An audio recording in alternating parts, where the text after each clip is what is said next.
Talks between the U.S. and Ukraine have broken down after a tense and combative day at the White House, and a planned news conference for this afternoon has just been canceled, we've learned. A short time ago, President Trump posting on social media saying, in part, I have determined that President Zelenskyy is not ready for peace if America is involved. And he goes on to write, he disrespected the United States of America in its cherished Oval Office.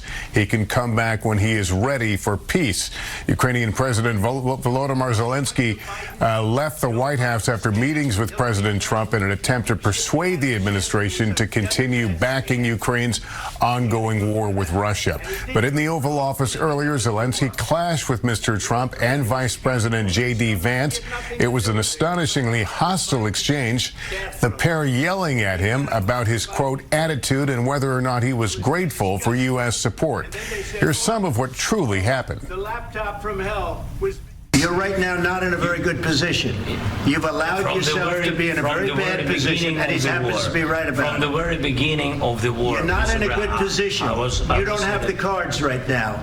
With us, you start having cards. Right now, you don't. You're playing cards. You're playing cards. You're gambling with the lives of millions of people. You're gambling with World War III. You're gambling with World War III. And what you're doing is very disrespectful to the country, this country, that's backed you far more than a lot of people said they should have. Have you said thank you once this entire meeting? No, in this entire meeting, have you said thank you?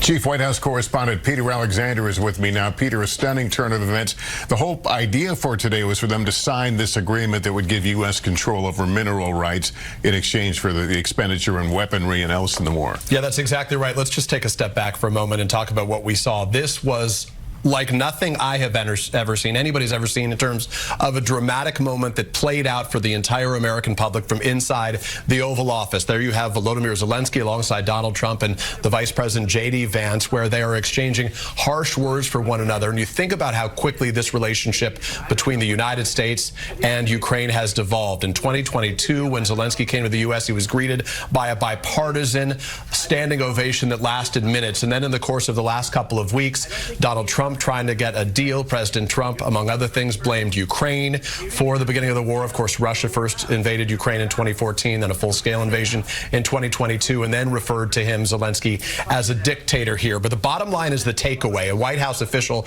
the press secretary, Caroline Leavitt, saying, in fact, this was President Trump and J.D. Vance, in their words, standing up for the American people. In his eyes, in their eyes, this is the America First policy being presented before the world. The question is where it leaves the United States, where it leaves Ukraine, where it leaves Europe, and ultimately what message it sends to Russia right now. As you know, having spoken to Keir Starmer, the Prime Minister of UK this week, there was an effort first by Emmanuel Macron of France, then by Keir Starmer, the Prime Minister of the United Kingdom, to try to help secure some security guarantees for Ukraine to protect it going forward in case Russia is to try to invade Ukraine in the future. The hope was that today was a first step toward whatever a ceasefire deal would look like, a rare earths mineral deal. It was said to be a 50-50 split. The president says that $350 billion have been spent by the U.S. sent to Ukraine. The number, in fact, is about $174 billion. Nonetheless, his desire is to get some of that money back. That didn't get signed. Volodymyr Zelenskyy is on his way home, it appears. All right, Peter, thanks. I want to go to Richard Engel, who has been covering this story for us for many, many months during this war. Richard, let's talk about the reaction perhaps in Moscow, the reaction in the streets of Kyiv. I know this just happened, but what is your anticipation we're going to be hearing? So I've already been in touch with some people in Kyiv, and they think that this was a disaster. They just watched Volodymyr Zelenskyy, their president, be humiliated by the President of the United States and the Vice President. President Zelenskyy went to Washington with the intention of signing this deal. There had been some back and forth with President Zelenskyy saying that he wanted security guarantees. That annoyed the White House. President Trump called him a dictator. But they seem to have gotten past that. And And today, President Zelenskyy looked like he was getting what he ultimately wanted, some security guarantee, some economic agreement with the United States.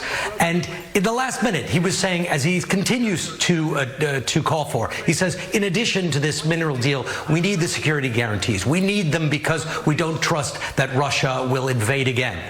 Then it was J.D. Vance who really escalated this. He started to press in with President Zelenskyy, saying, you've got it wrong, you're contradicting us, you have no right to intervene here.